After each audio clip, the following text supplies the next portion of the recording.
Have you ever been around someone who said all the right things, smiled at all the right moments, but something inside you refused to relax? It wasn't suspicion, it wasn't paranoia. It was something older than reason, a sensation in the body that said, pay attention. The conscious mind accepts the smile, but the unconscious registers what's underneath it. Carl Jung spent decades studying exactly this. He called it the shadow, the part of the personality people hide from themselves. Anger, envy, resentment, feelings that exist but that no one openly claims. And when someone carries secret hostility toward you, that shadow doesn't disappear. It leaks, through jokes that sting, through advice that quietly weakens, through a smile that never quite reaches the eyes. The problem is we were trained to ignore these signals, to give the benefit of the doubt, to trust words over patterns. In this video, you'll learn the 8 signs that reveal hidden hostility, even when someone acts like your closest ally. Some of these signs seem harmless in isolation, but together they form a pattern that's impossible to ignore. And sign number 8 is the hardest to fake. Because it doesn't show up in words, it shows up in the body. Stay until the end, because once you see these patterns, you can't unsee them. Why do we ignore these signals when they're right in front of us? Because the human mind has a powerful mechanism called denial. Accepting that someone close secretly resents us is painful, so we minimize, misread, or simply choose not to see. We have a deep need for belonging. Questioning an important relationship activates fear. Fear of loneliness, fear of conflict, fear of being wrong about someone we trusted. So we stay stuck, sensing something is off but unable to name what. Jung said that whatever we don't make conscious will appear in our lives as fate. That applies to relationships too. Hidden hostility rarely announces itself with direct words. It operates in the spaces between words, in reactions that last half a second, in gestures that happen before someone thinks to control themselves. The core idea of this video is simple. Perception is protection. This isn't about living in suspicion. It's about developing the ability to read what's actually happening around you.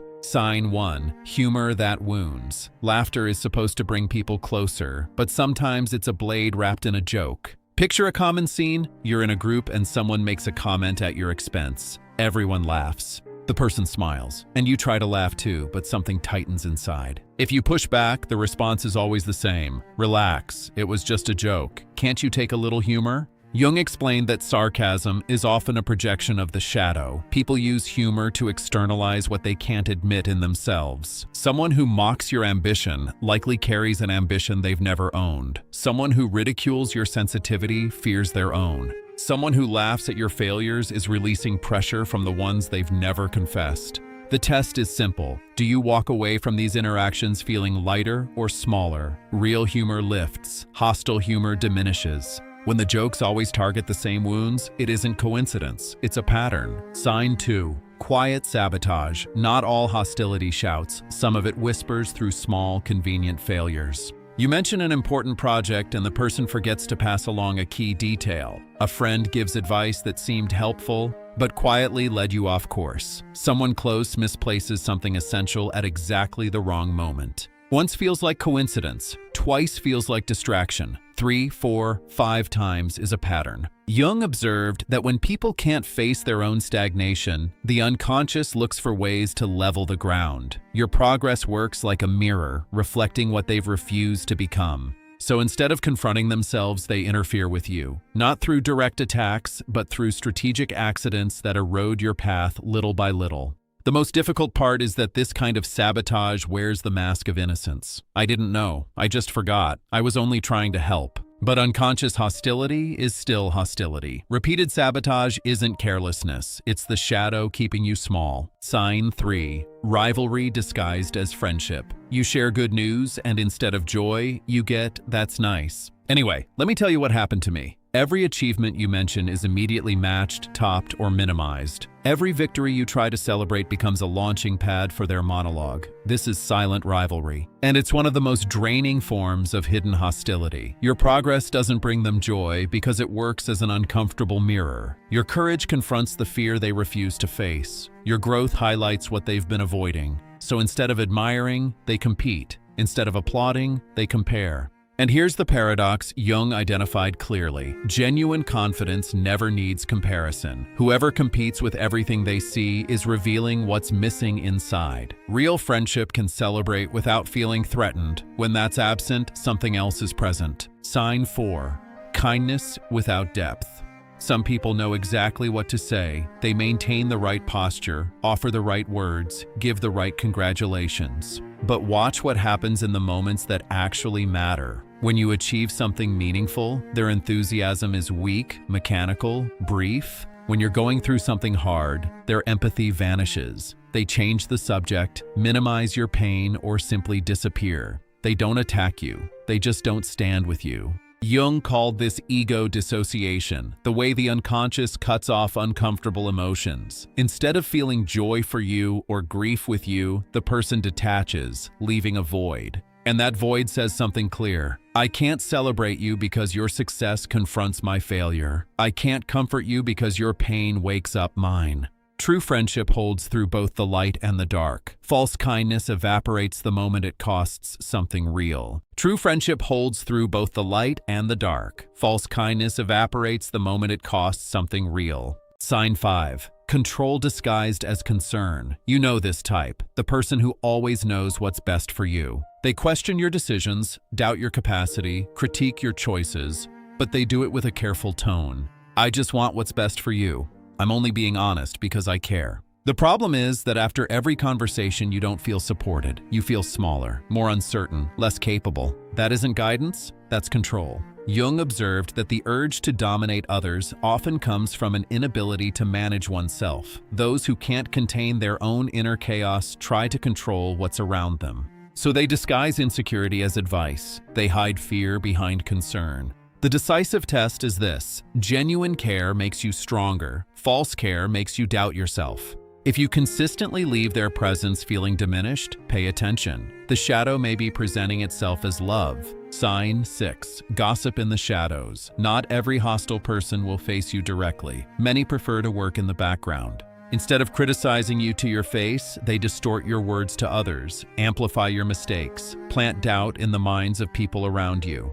And the worst part, you often don't notice until the damage is already done. Friends who drift away without explanation, colleagues whose tone shifts, opportunities that quietly disappear. Jung explained that people who feel inadequate often seek to restore balance by bringing others down. By discrediting you, they temporarily relieve the pressure of their own inferiority. But there's a powerful paradox here. Every malicious word said about you reveals more about the character of the person speaking than about yours. Notice who makes a point of telling other people's stories when those people aren't in the room. That tells you exactly what they say about you when you're not there. Sign 7. No joy when you win. This is one of the most revealing tests of someone's true character. When you fail, many will offer comfort. When you're struggling, many will offer support. But when you shine, only genuine allies can celebrate with real joy. Watch their reaction when you share something you've actually earned. Is there a pause before the response? A flat "that's great" with no warmth behind it?